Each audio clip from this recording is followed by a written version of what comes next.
রোজা রেখে যে কাজগুলো করা যাবে না জানেন কি? আসসালামু আলাইকুম। রমজান মাসের রহমতের সময় আমাদের সবার উচিত রোজার সঠিক আদব ও নিয়ম মেনে চলা। কিন্তু অনেকেই জানেন না রোজা রেখে কিছু কাজ করলে রোজা নষ্ট হতে পারে বা সওয়াব কমে যেতে পারে। চলুন আজ জেনে নেই রোজা রেখে কি কি কাজ করা যাবে না। ভিডিওটি শেষ পর্যন্ত দেখুন আর ভুল এড়াতে শেয়ার করুন সবার সাথে। রোজা ভেঙে যেতে পারে যেসব কাজে: ১. ইচ্ছাকৃতভাবে খাবার বা পানীয় খাওয়া। ভুলবশত খেলে রোজা ভাঙবে না, তবে যদি কেউ ইচ্ছাকৃতভাবে খায় বা পান করে তাহলে রোজা ভেঙে যাবে। এতে কাফফারা দিতে হবে, যা হল ৬০ দিন ধারাবাহিক রোজা রাখা অথবা ৬০ জন গরিব মানুষকে খাওয়ানো। তাই রোজা রাখার সময় অবশ্যই সতর্ক থাকতে হবে। ২. ধূমপান বা অন্য কোনো নেশাদ্রব্য গ্রহণ। রোজা অবস্থায় ধূমপান, গুটকা, জর্দা, সিগারেট বা অন্য কোনো নেশাদ্রব্য গ্রহণ সম্পূর্ণ হারাম এবং এতে রোজা ভেঙে যাবে। এটি ইচ্ছাকৃতভাবে করলে কাফফারা দিতে হবে। ৬০ দিন ধারাবাহিক রোজা রাখা বা ৬০ জন গরিব মানুষকে খাওয়ানো। রমজান আত্মশুদ্ধির মাস, তাই নেশা থেকে নিজেকে দূরে রাখাই উত্তম। ৩. ইচ্ছাকৃতভাবে বমি করা। যদি কেউ ইচ্ছাকৃতভাবে বমি করে তাহলে তার রোজা ভেঙে যাবে, তবে অনিচ্ছাকৃতভাবে বমি হলে রোজা ভাঙবে না। হাদিসে এসেছে যে ব্যক্তি অনিচ্ছাকৃতভাবে বমি করেছে তার রোজার কোনো ক্ষতি হবে না, কিন্তু যে ইচ্ছাকৃতভাবে বমি করেছে সে রোজা পূরণ করবে কি? তিরমিজি হাদিস ৭২০। তাই রোজা থাকা অবস্থায় চেষ্টা করুন যেন ইচ্ছাকৃতভাবে বমি না হয়। ৪. ইনজেকশন বা স্যালাইন নেওয়া, যা পুষ্টি দেয়, রোজার ক্ষেত্রে নিষিদ্ধ।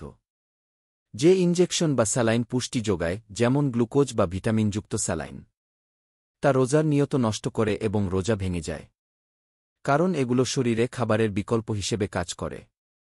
তবে যদি কোনো ওষুধের ইনজেকশন নেওয়া হয় যা পুষ্টি সরবরাহ করে না, যেমন ব্যথানাশক বা অ্যান্টিবায়োটিক, তাহলে রোজা নষ্ট হয় না। তাই রোজা রেখে পুষ্টিকর ইনজেকশন বা স্যালাইন পরিহার করা উচিত। তবে গুরুতর অসুস্থতার ক্ষেত্রে রোজা ভেঙে পরে কাজা রাখা যেতে পারে। ৫. মিথ্যা কথা বলা বা গীবত করা, পরনিন্দা করা, রোজার জন্য ক্ষতিকর। রোজা শুধু না খাওয়া বা না পান করার নাম নয়, বরং সকল প্রকার খারাপ কাজ থেকেও বিরত থাকার শিক্ষা দেয়। হাদিসে এসেছে যে ব্যক্তি মিথ্যা কথা বলা এবং সেই অনুযায়ী কাজ করা পরিহার করল না, আল্লাহ তার পানাহার বর্জন করার কোনো প্রয়োজন রাখেন না। বুখারী হাদিস ১৯০৩। গীবত হল কারো অনুপস্থিতিতে তার এমন কোনো দোষ আলোচনা করা যা সে শুনলে কষ্ট পাবে। মুসলিম হাদিস ২৫৮৯। মিথ্যা, গীবত, চগলখড়ি, গালাগালি এসব রোজার মূল উদ্দেশ্য নষ্ট করে। তাই এগুলো থেকে বেঁচে থেকে রোজার পূর্ণতা রক্ষা করা জরুরি। ৬. রাগ, ঝগড়া বা গালাগালি করা রোজার আদবের বিরুদ্ধে। রোজা শুধু খাবার পানীয় বর্জনের নাম নয়, বরং নিজেকে সব ধরনের খারাপ কাজ থেকে সংযত রাখার প্রশিক্ষণ। হাদিসে এসেছে রাসূলুল্লাহ বলেছেন, যখন তোমাদের কেউ রোজা রাখে তখন সে অশ্লীল কথা বলবে না বা চিৎকার করবে না। যদি কেউ তার সঙ্গে ঝগড়া করতে চায় বা তাকে গালি দেয় তাহলে সে বলবে, আমি রোজাদার। বুখারী হাদিস ১৯০৪। মুসলিম হাদিস ১১৫১। রোজা ধৈর্য ধারণের শিক্ষা দেয়। তাই রাগ, ঝগড়া বা গালাগালি পরিহার করে নিজেকে সংযত রাখা উচিত, যাতে রোজার পূর্ণ ফজিলত পাওয়া যায়। ৭. অপবিত্রতা বা অশ্লীলতার দিকে তাকানো রোজার আত্মিক ফজিলত নষ্ট করে। রোজা শুধু খাবার ও পানীয় থেকে বিরত থাকার জন্য নয়, বরং চিন্তা, দৃষ্টি ও আচরণকেও সংযত রাখার প্রশিক্ষণ।